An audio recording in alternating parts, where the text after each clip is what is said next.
Minahal ko pinangga.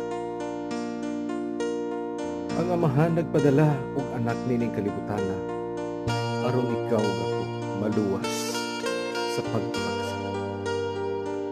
Imuunta nga mahanduraw ang tinudnay nga meaning sa kamatayon ni Ginoong Hesus sa dihang nianhi sa kalibutan aron pagluwas kanimo ug kanako. Ihatagan kita niya og tsansa para mamahimong manununod sa iyang ginharian sa langit. Lamang ka na higala. Ato siyang dawaton, isip atong personal. Huwag ako nang hinaot. Nga kung kamo na kadungog ni, sumala sa Juan 10:27. Nga kung ang akong mga karnero makadungog sa akong tingin, kung ako makaila, ngadto kanila, kung sila magasunod. Ang atong Diyos